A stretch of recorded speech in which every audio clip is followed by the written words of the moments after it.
Ieri l'ARS ha approvato il disegno di legge che fornirà all'AICA le prime risorse per garantire il funzionamento del servizio nell'immediato, ma c'è l'accordo da trovare per l'affitto del ramo d'azienda delle ormai fallite Girgenti Acque e Idrotecne da parte dell'AICA. Sequestro preventivo da 6 milioni e mezzo per l'imprenditore agrigentino Salvatore Moncada, indagato in procedimento penale con Calogero Volpe. Anche la Sicilia ha approvato l'iter per la richiesta del referendum sulla giustizia ok dell'Assemblea regionale.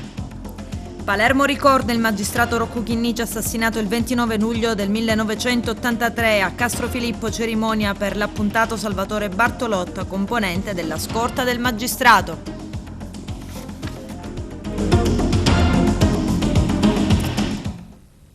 Bentrovati gentili telespettatori al nostro appuntamento con l'informazione. Sono ore decisive per l'avvio della nuova gestione del servizio idrico in provincia di Agrigento. I dipendenti dell'ex Girgenti Acque questa mattina sono in tumulto davanti la sede dell'azienda della zona industriale. I lavoratori chiedono garanzie per il futuro. Ieri sera è stato approvato dall'Assemblea regionale siciliana il disegno di legge che fornirà i primi contributi economici alla neonata AICA, la società consortile composta da 33 comuni agrigentini che dal 2 agosto prenderà il posto dell'ormai fallita Girgenti Acque. Un passaggio di consegne non del tutto facile. Nelle ore scorse infatti la curatela fallimentare ha di fatto rifiutato la proposta avanzata da AICA a ribasso per l'affitto dei rami di azienda di Girgenti Acque e Idrotecne. Passaggio questo che permetterebbe alla nuova società di poter usufruire di personale e mezzi delle aziende fallite. Le condizioni della curatela fallimentare sono quelle di un affitto di 15.000 euro mensili per i prossimi 6 mesi, oltre l'incasso per il periodo in questione delle bollette. L'AICA invece chiede un netto sconto sull'affitto e garanzie su un eventuale aumento dei costi di gestione.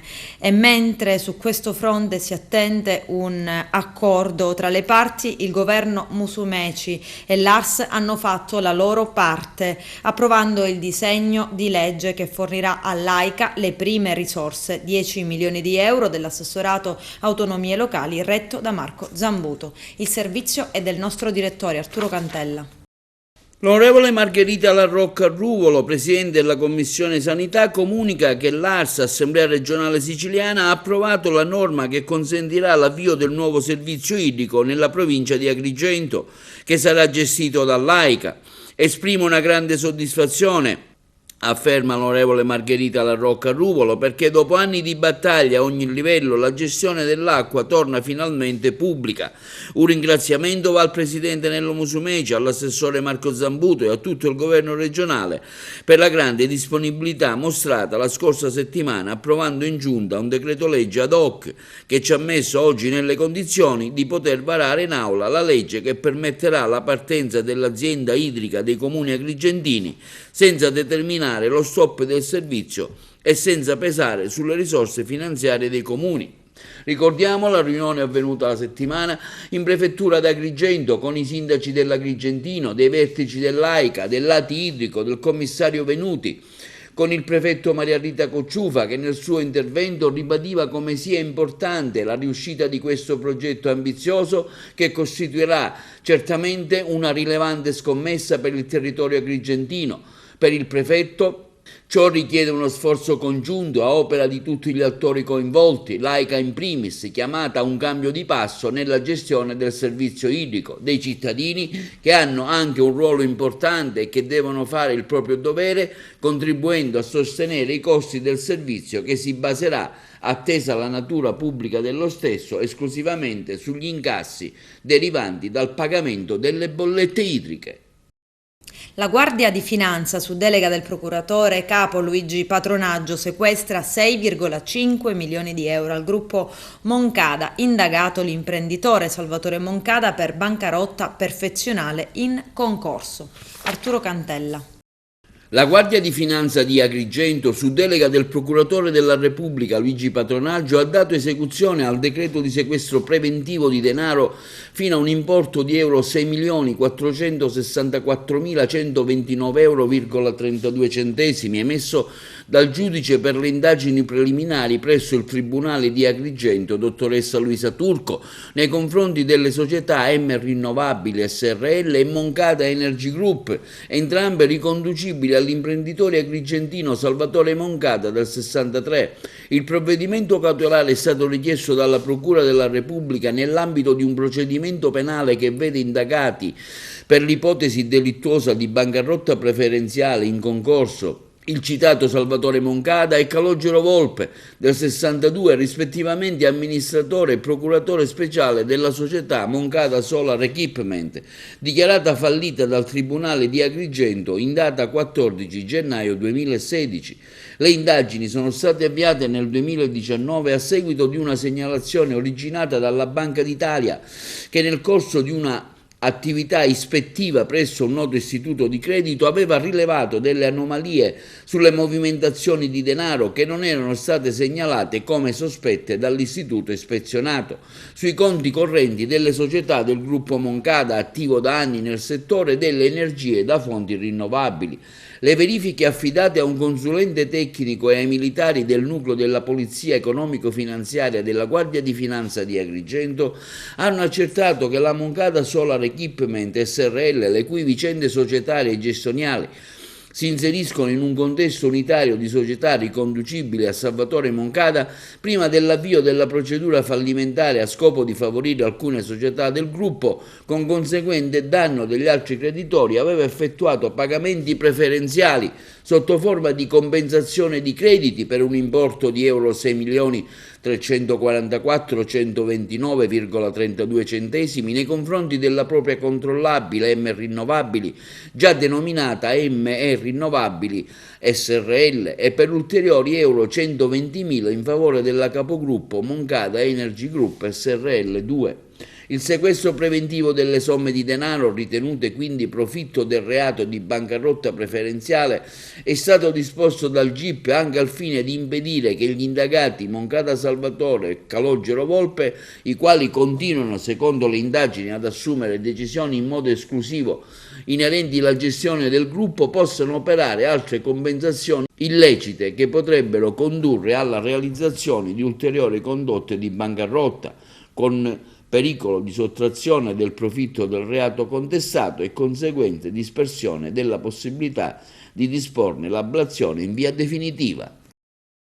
Spara 4 colpi di arma da fuoco all'indirizzo del socio in affari con cui gestisce un'agenzia di onoranze funebri e poco dopo si costituisce accompagnato dal legale di fiducia, un consigliere comunale di Licata, Gaetano Aronica, 48 anni, eletto nel 2018 con la Lega ottenendo 373 preferenze, ma dalla Lega fanno sapere che non è mai stato tesserato e adesso indagato a piede libero per tentato omicidio e porto abusivo di arma da fuoco. È stato lui stesso a far ritrovare la pistola ai carabinieri durante la perquisizione. La sparatoria, alla cui base ci sarebbero dissidi economici tra i due, è avvenuta nella serata di ieri vicino via Grangela. Dei 4 colpi esplosi soltanto uno è andato a segno, colpendo di striscio ad un braccio l'imprenditore 71enne. Quest'ultimo è stato soccorso e trasferito all'ospedale San Giacomo d'Altopasso di Licata con una prognosi di 20 giorni. Appena una settimana fa, all'indirizzo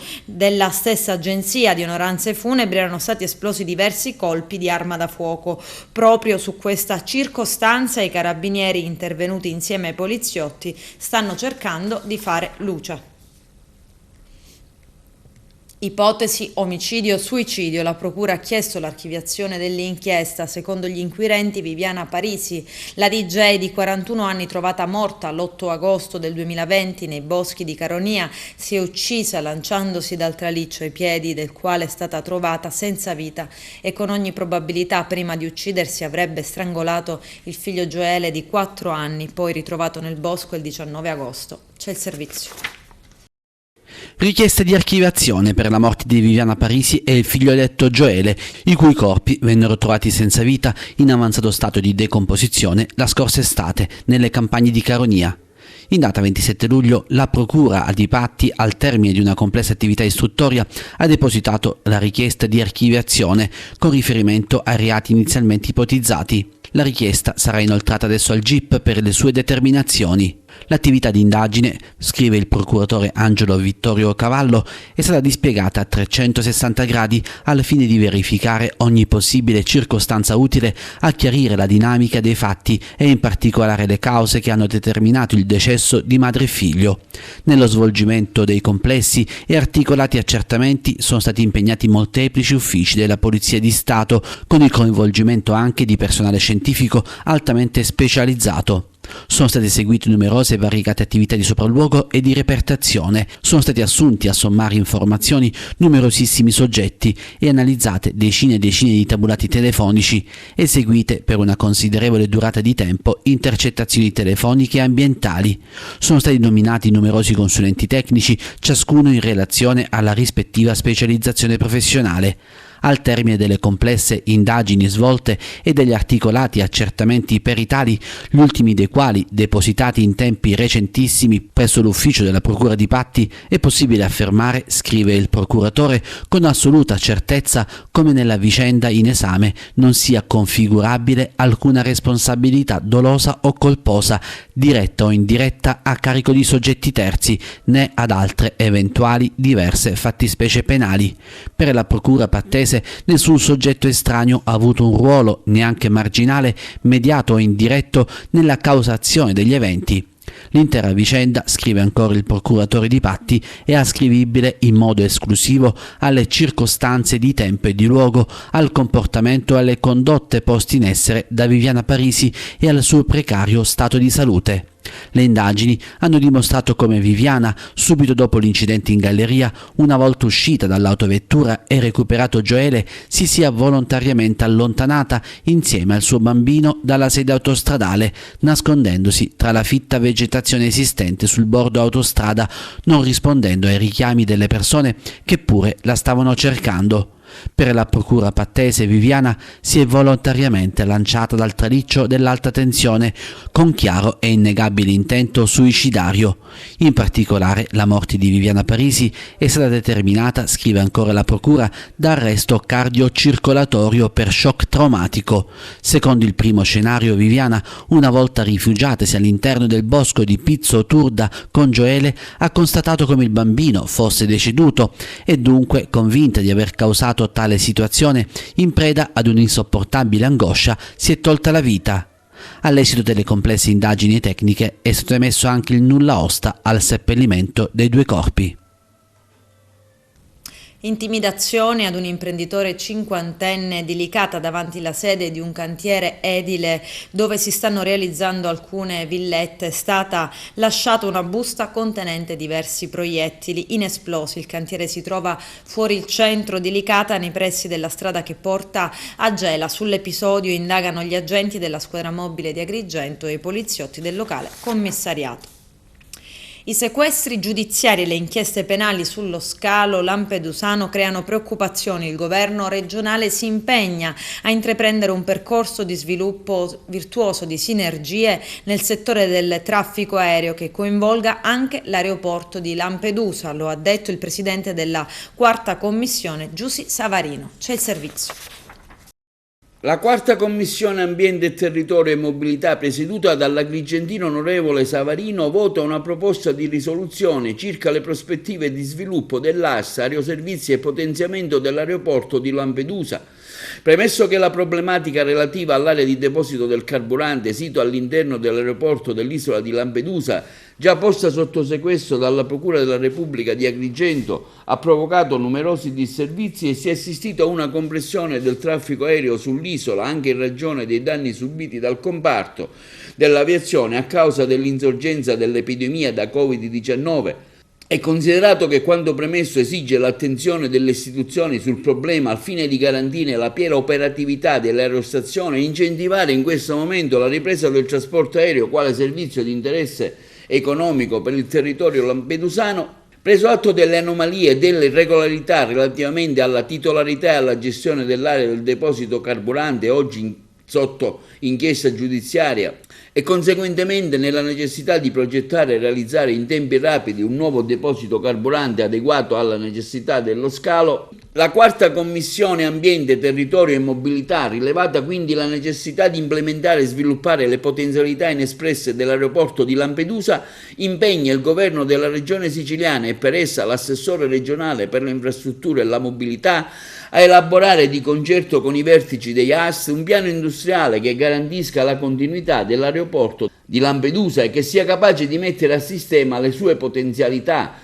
le sinergie con gli altri scali siciliani, avendo cura di assicurare un disegno strategico unitario capace di restituire competitività allo scalo e garantirne un incremento di flussi turistici nazionali e internazionali a tutela dell'economia locale nell'ottica della valorizzazione dell'isola, a interloquire con gli altri soggetti pubblici competenti per verificare le modalità attraverso cui la gestione dell'aeroporto di Lampedusa, continua il comunicato stampa della Presidente onorevole Savarino, possa eventualmente essere affidata a un soggetto diverso da AS Trasporti, quindi adottare le misure necessarie a intraprendere un percorso di sviluppo virtuoso di sinergie industriali nel settore del traffico aereo nella regione siciliana tramite l'individuazione di una società controllata o a prevalente partecipazione pubblica anche indiretta che abbia la missione istituzionale esclusiva di gestire l'aeroporto di Lampedusa, a disciplinare le modalità di costituzione di tale società di gestione, prevedendo che sia redatto un piano di sviluppo e ampliamento del traffico anche gestito attraverso programmi di destagionalizzazione dell'offerta.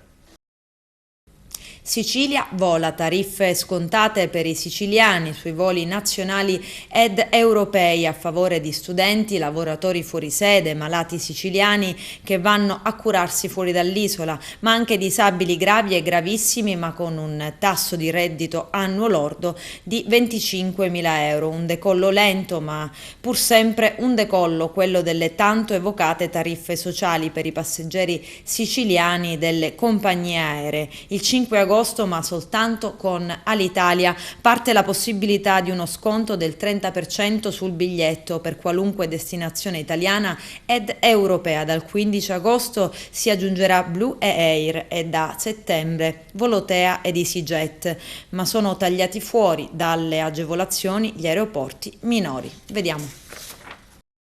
Ci rallegriamo, afferma il presidente di Airgest, Salvatore Ombra, per l'iniziativa Sicilia Vola, presentata dal sottosegretario del Movimento 5 Stelle Giancarlo Cancelleri, che stanzia 75 milioni di euro per il 2020 e il 2021 per agevolare 4 categorie a viaggiare. Si tratta di lavoratori e studenti fuori sede, di persone che partono per curarsi ai disabili gravi e gravissimi e permettere loro di volare solo dagli aeroporti di Palermo e Catania verso tutte le destinazioni europee con uno sconto del 30%.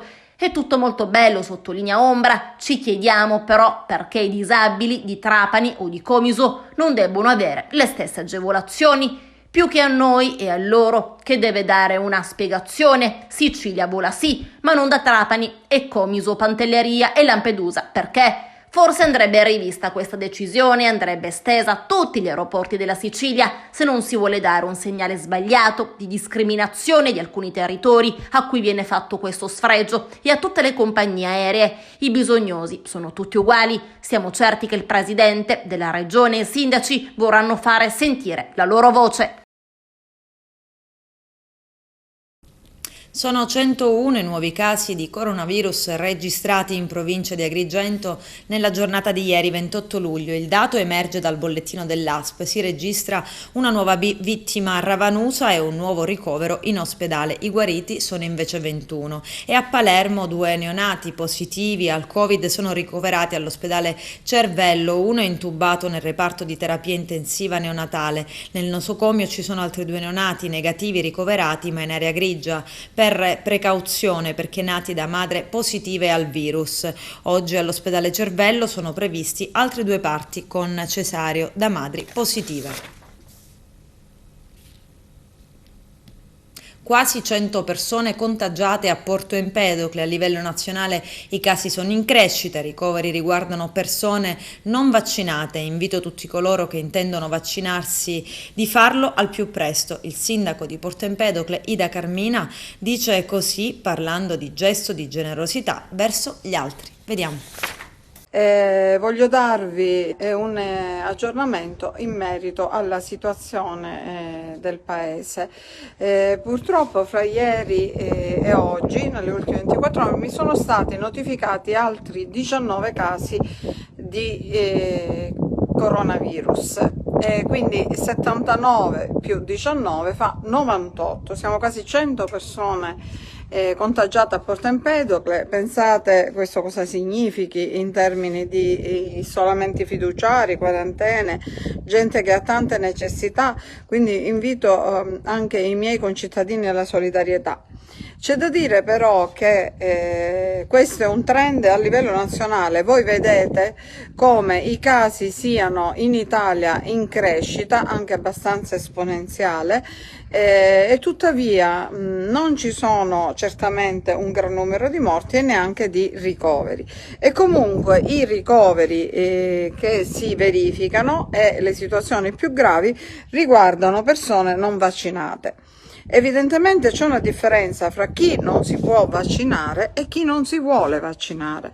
Io infatti invito tutti coloro che abbiano deciso di vaccinarsi e non considerino negativamente l'ipotesi della vaccinazione di farlo e farlo al più presto. Voi sapete che dal 5 agosto in poi ci saranno molte attività che saranno inibite a chi non abbia il Green Pass, ma soprattutto è un gesto di generosità verso gli altri, perché di queste persone noi abbiamo 2 empedoclini ricoverati perché hanno manifestato evidentemente reazioni gravi al virus.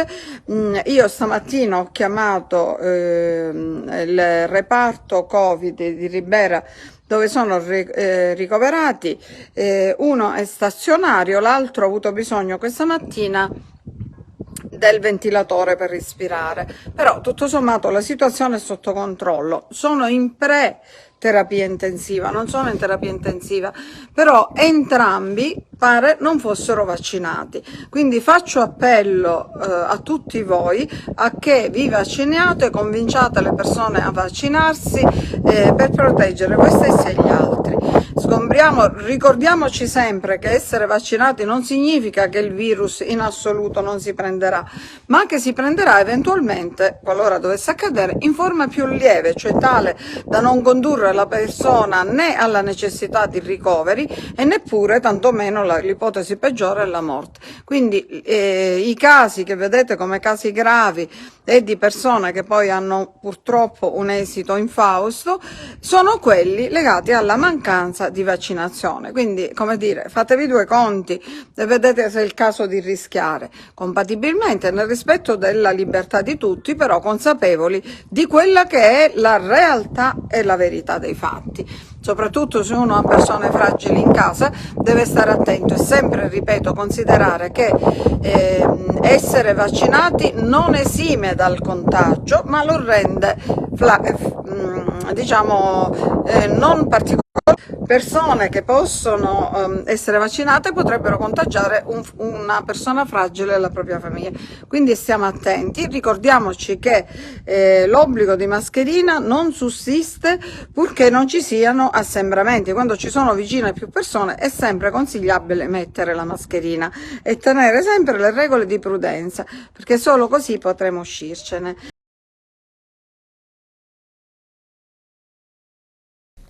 A Messina, primo vaccino iniettato con una siringa senza ago, pionieri in Europa. Vediamo. A Messina i vaccini si fanno anche senza puntura. Attraverso un innovativo strumento anche le persone agofobiche potranno ricevere la somministrazione. Si tratta della tecnologia NFIT, Needle Free Injection Technology, che inocula ad alta velocità nel braccio, in pochi attimi e senza dolore, il liquido. Il dispositivo medico denominato Comfort-In, già certificato dall'Unione Europea e utilizzato per altre patologie, è stato presentato nel Lab Fiera da Alberto Firenze, commissario per l'emergenza Covid, e da Arturo Maravigna, responsabile dell'azienda Gamastec, che che è l'esclusiva per tutta l'Europa. Il vaccino senza ago in un primo momento sarà possibile farlo nel Lab Fiera, successivamente il nuovo sistema sarà adottato anche in altri punti vaccinali. Comfort-In elimina totalmente l'ago e consente una somministrazione intramuscolare con un assorbimento totale della sostanza. Messina è la prima città d'Europa ad applicare il metodo, già sperimentato in USA, Australia e India. Il dispositivo funziona grazie alla velocità. Un liquido posto all'interno di un condotto rigido, che è il nostro nozzolo, la vera siringa senza ago, e spinto ad alta velocità diventa un tagliente. È una tecnologia che è ben conosciuta perché è la tecnologia Waterjet, che viene attualmente utilizzata per i tagli di altissima precisione, per diamanti, marmi ed altri materiali particolarmente rigidi. Chiaramente è stata adattata a quella che è l'esigenza all'interno del corpo umano. Difatti abbiamo diverse velocità che permettono di raggiungere i diversi strati, o lo strato subcutaneo o lo strato intramuscolare. Oggi appunto presentiamo la versione intramuscolare, che è quella destinata alla somministrazione dei vaccini anti-Covid. Ci auguriamo appunto che questo possa rappresentare un ulteriore supporto alla campagna vaccinale senza precedenti che è stata posta in essere. Secondo l'OMS parliamo del 10% della popolazione a livello mondiale che soffre appunto di belenofobia, che è la paura di essere appunto punti con un ago, e devo dire che abbiamo ricevuto tante richieste di pazienti che vogliono sapere dove possono vaccinarsi usufruendo della nostra tecnologia. Il dispositivo si avvale di una siringa monouso senza ago, appunto, in grado di lanciare un getto ad alta velocità nel braccio, sostituendo la tradizionale puntura attraverso un microforo di 0,15 mm che proietta il farmaco nel corpo umano in meno di 100 millisecondi. Comfort-In è nato per le somministrazioni subcutanee o intramuscolari di sostanze medicamentose e garantisce semplicità d'uso, sicurezza, velocità ed efficacia. La prima vaccinata stamane durante l'incontro con la stampa è stata la messinese Anna Veni. Ho sempre avuto paura degli aghi da quando ero piccola e quindi ho ritardato la mia vaccinazione. Oggi sperimenterò anch'io questo nuovo metodo per potermi vaccinare, perché è troppo importante, ecco, in questo momento per la campagna Covid vaccinarsi per il bene di tutti. Io ripeto, per il bene di tutti è bene che tutti si vaccinino, perché dobbiamo ritornare a vivere come eravamo abituati a fare. Quindi invito tutti a farlo, a non avere paura e ad avere speranza e soprattutto a credere nella scienza di oggi, è quello che appunto ci porterà a ritornare alla nostra normalità. Revocate tutte le ferie e tutti i riposi settimanali per i forestali regionali impegnati nell'antincendio per i prossimi 10 giorni. Tutti i 400 effettivi dell'antincendio, fra personale in divisa e tecnici, saranno al lavoro per fronteggiare l'ondata di caldo che sta colpendo la Sicilia. Questo almeno fino al 6 agosto. Sono una cinquantina i forestali rientrati al lavoro. Personale e dirigenti del Corpo Forestale regionale sono in stato di allerta. La revoca di ferie e riposi è stata decisa dal dirigente generale Giovanni Salerno in accordo con l'assessore all'ambiente Totò Cordaro. Vediamo. Il provvedimento di revoca delle ferie e dei riposi settimanali degli agenti del Corpo Forestale in divisa è assolutamente di buonsenso e condiviso dal Governo. In un tempo in cui si prevedono 10 giorni con picchi anche di 40 gradi, abbiamo immaginato, in ragione del numero esiguo di agenti del Corpo Forestale che seppur valorosi sono chiamati sul campo, di assumere misure assolutamente drastiche. È evidente che le recupereranno nelle settimane successive quando tutto sarà più sereno. Ripeto, una misura di buonsenso condivisa dal Governo. I dirigenti del gruppo raggruppamento di imprese titolari dell'appalto della nettezza urbana intervengono nel merito dell'emergenza rifiuti a Favara e affermano: l'assessorato regionale rifiuti ha risposto no alla richiesta nostra e del sindaco di reperire altri siti dove scaricare la spazzatura. Noi, nonostante la disponibilità di uomini e mezzi, possiamo raccogliere non più di un certo quantitativo giornaliero di rifiuti perché non abbiamo dove conferirli, se non nel sito di Traina e Cammarata. Obbediamo all'ordinanza del sindaco, ma i nostri camion e altri mezzi sono già pieni in deposito con grave rischio di incendio se non li svuotiamo al più presto. I rifiuti in corso di raccolta a Favara dopo quasi 20 giorni di agitazione e scioperi superano i limiti giornalieri permessi dall'impianto di Cammarata. Lanciamo, prosegue il comunicato stampa, un appello ai cittadini di Favara: fate correttamente la differenziata e non buttate tutto nel secco residuo e non buttate i rifiuti negli stessi posti dove le discariche sono state rimosse un'ora prima, e poi i lavoratori si avviano a non avere più arretrati, mentre le imprese devono ricevere dal comune ancora il pagamento delle fatture per i servizi resi nei mesi di aprile, maggio e giugno. L'ARS approva l'iter per richiedere il referendum sulla giustizia. Si è espressa a favore la maggioranza di Sala d'Ercole, in aula anche il governatore Nello Musumeci. I dettagli nel servizio. L'Assemblea regionale siciliana è il quinto consiglio regionale ad approvare l'iter per la richiesta del referendum sulla giustizia. Dopo Lombardia, Veneto, Friuli Venezia Giulia e Umbria, la Sicilia approva i quesiti referendari. Abolizione della legge Severino, 36 sì. Custodia cautelare, 36 sì. Separazione delle carriere, 38 sì. Poteri dei magistrati laici e togati, 38 sì. Responsabilità civile dei magistrati, 38 sì. Composizione del Consiglio Superiore della Magistratura, 38 sì. Le opposizioni non hanno votato. I quesiti a questo punto verranno sottoposti alla valutazione della Corte di Cassazione. Sala d'Ercole ha anche eletto i delegati a depositare la richiesta per il referendum. Si tratta di Giorgio Assenza, che ha ottenuto 16 voti, e Bernadette Grasso, eletta supplente con 13 voti. Soddisfazione dal primo inquilino di Sala d'Ercole, Gianfranco Miccichè, e dal governatore Nello Musumeci, presente in aula, che commenta: si fa così più breve il percorso che porterà al pronunciamento della Corte di Cassazione. Io stesso, come esponente politico del centrodestra, nei prossimi giorni mi recherò nei punti predisposti per la raccolta firme, sottoscrivendo la richiesta di referendum per una giustizia più giusta. Dal Movimento 5 Stelle il capogruppo Giovanni Di Caro motiva l'astensione, commentando che avrebbe preferito sulla questione si fosse interpellato il popolo con la raccolta delle firme. La questione, tra l'altro, ha un sapore squisitamente propagandistico, dice. La Lega aveva a cuore queste questioni e poteva portarle nelle aule parlamentari nazionali, visto che era al governo. Adesso c'è la pubblicità, tra poco vi aspetto. Estate alla Valle dei Templi. Ieri sera sul palco allestito ai piedi del Tempio di Giunone in scena lo spettacolo musicale Emozioni, omaggio a Mogol e Battisti. Eugenio Cairone. Un viaggio tra le canzoni di Mogol e Battisti. Una vita di emozioni trasmesse ieri al pubblico che ha affollato l'area del Tempio di Giunone. Mogol, che ha compiuto 85 anni, è in tour con il sosia di Lucio Battisti, il giovane Gianmarco Carroccia, applauditissimo ieri dopo ogni esibizione. Mogol, paroliere e vero poeta della nostra musica, crea ancora emozioni quando racconta, come ieri sera, come sono nate le canzoni che hanno fatto la storia della musica italiana.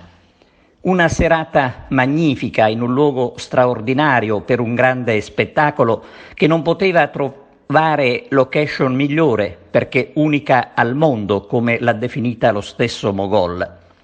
Nelle canzoni Mogol riporta le emozioni di ogni giorno, iniziando da quando era bambino e poi quelle di un uomo la cui storia, come ha dimostrato ieri, appassiona tanto. Mi stai facendo paura. Dove sei stata? Cosa hai fatto mai? Una donna, dimmi, cosa vuol dire sono una donna ormai? Ma quante braccia mi hanno stretto, tu lo sai, per diventare che sei, mi importa tanto, non me lo dirai. Tornando a ieri sera, c'è da dire che l'unica nota stonata, un vero peccato che ancora una volta ha suscitato mugugni tra la gente, giustamente indignata, sono state le file riservate, come al solito, anche agli amici.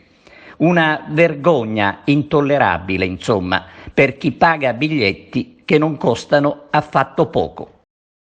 Il vicepresidente provinciale del Codacons di Agrigento, Giuseppe Di Rosa, sostiene che siano state pagate 250.000 euro per le installazioni artistiche nella Valle dei Templi e di conseguenza adesso, per compensare quanto speso, il biglietto d'ingresso è stato aumentato del 20%, da 10 a 12 euro. Di Rosa aggiunge: questo artista voleva esporre nel nostro parco, allora deve pagare e non essere pagato. Noi vorremmo sbagliarci, ma questa operazione non aggiunge alcun valore o richiamo turistico alla valle, per cui va esclusivamente a vantaggio dell'autore e della società che lo propone. Per noi è addirittura immorale riversare sui turisti il costo di una mostra non voluta né ricercata. Il Consiglio del Parco si adoperi per incrementare gli introiti anziché pensare solo a spendere e espandere. E il presidente Musumeci deve intervenire, conclude Di Rosa. Il ragioniere Mario Biancuzzo, consigliere della sesta circoscrizione del comune di Messina, torna a chiedere l'eliminazione del pagamento del pedaggio autostradale allo svincolo di Villafranca in località Messina Nord del comune di Messina. Si tratta di un tratto della tangenziale che collega Messina Nord con il centro città. Il consigliere ha inviato una nuova lettera aperta al Presidente del Senato, al Ministro delle Infrastrutture, al Questore di Messina e al Prefetto.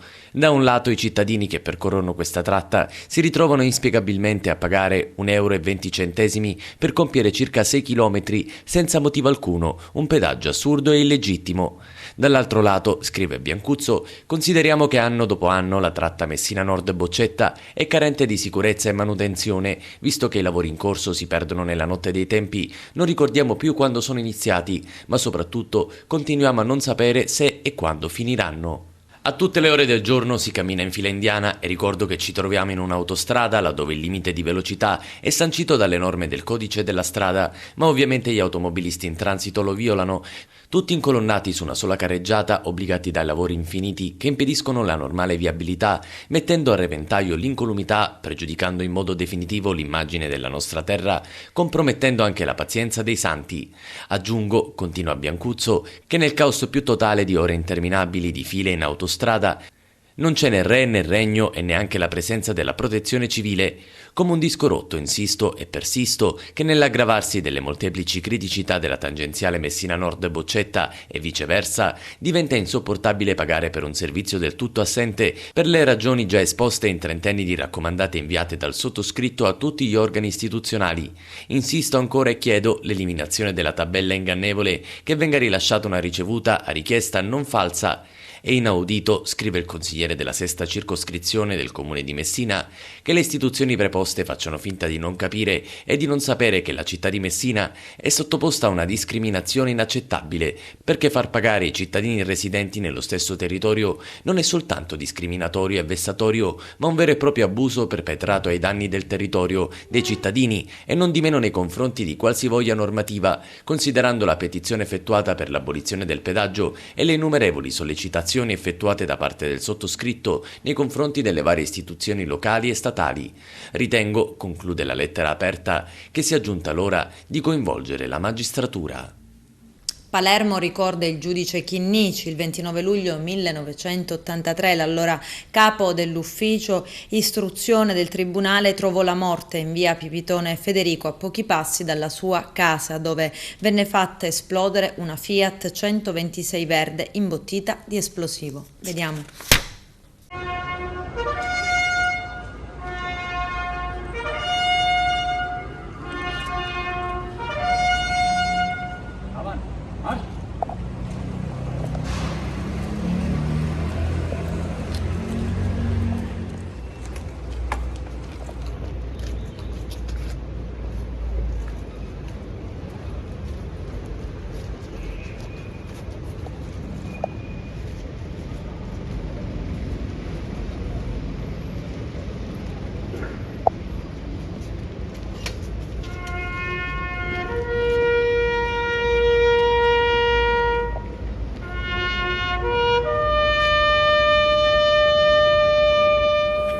È evidente che bisogna fare ancora molto, nonostante siano passati 38 anni da quella strage, nonostante I colpi che vengono inferti alla mafia sono ripetuti, frequenti e il contrasto sia costante.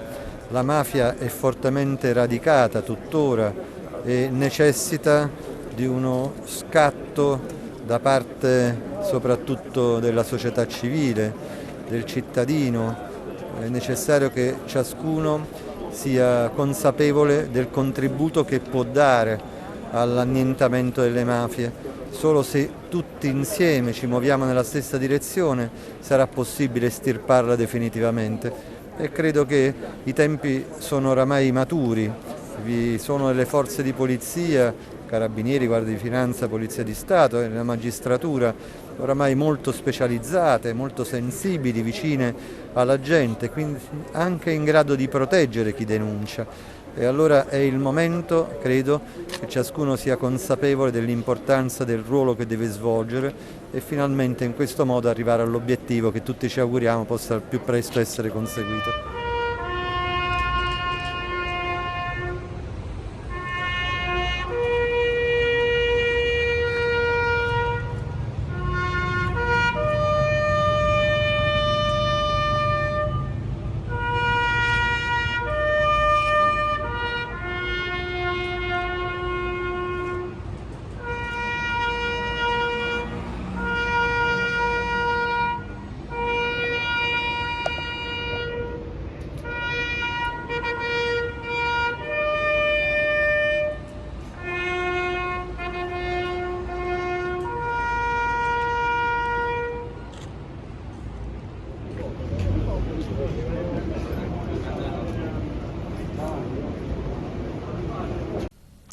Commemorazioni anche a Castrofilippo dell'appuntato dei carabinieri Salvatore Bartolotto, ucciso mentre svolgeva il servizio di scorta sotto l'abitazione del giudice Chinnici. Vediamo. Su colonnello, un figlio di questa terra, un figlio dell'arma, 38 anni dopo l'uccisione dell'appuntato Bartolotto e Anastasia Chinnici, rimane vivo il ricordo e la memoria. La memoria è un fattore imprescindibile della nostra società. L'Arma dei Carabinieri si rinnova nel sacrificio di chi ha donato alla patria la propria vita per valori che sono quelli della libertà, della giustizia, della verità. Salvatore Bartolotto, insieme al giudice Chinnici, è uno di questi martiri, di coloro i quali sono stati trucidati dalla mafia in un momento in cui si stavano portando alla luce verità importanti e nello specifico si stava parlando del generale Dalla Chiesa. Oggi lo ricordiamo, in realtà noi lo ricordiamo tutti i giorni ricordiamo i nostri caduti, tutti coloro i quali hanno reso l'Arma dei Carabinieri e l'Italia il paese che è adesso. Su questo ore oggi si ricorda il sacrificio dell'appuntato Salvatore Bartolotto. Sì, non bisogna mai dimenticare gli uomini, i dipendenti dello Stato che hanno dato la loro vita per salvare quelli che sono gli ideali della Repubblica e gli ideali costituzionali. È un momento che ci fa riflettere, che ci fa pensare che le vittime non vanno mai dimenticate, soprattutto quelle che si sono sacrificate per difendere i principi di tutela della società, della collettività. Quanto è importante tenere viva il ricordo e la memoria su quest'ora? È molto importante perché fa capire ai giovani e dà un esempio anche ai giovani di riflessione, un momento di riflessione, far capire che bisogna nella legalità stabilire i percorsi per guardare ad una società futuro, sicuramente non incorrendo negli errori del passato. Sul sindaco oggi si ricorda un figlio di questa terra. Il ricordo dell'appuntato Bartolotto per Riccardo Reppesi è un ricordo indelebile, nel senso che è da 38 anni che si ricorda questa data attraverso diverse iniziative con la borsa di studio appuntato Bartolotto, che è un giorno della legalità per Castrofilippo. Noi come amministrazione abbiamo dedicato una scalinata dedicata alla memoria di tutte le vittime di mafia e proprio dedicata all'appuntato Bartolotto. Dottor Insalaco, l'appuntato Bartolotto era suo zio, oggi si ricorda in questo triste anniversario. Sì, mio zio un eroe di questa grande guerra che tutti i siciliani onesti combattono giorno per giorno.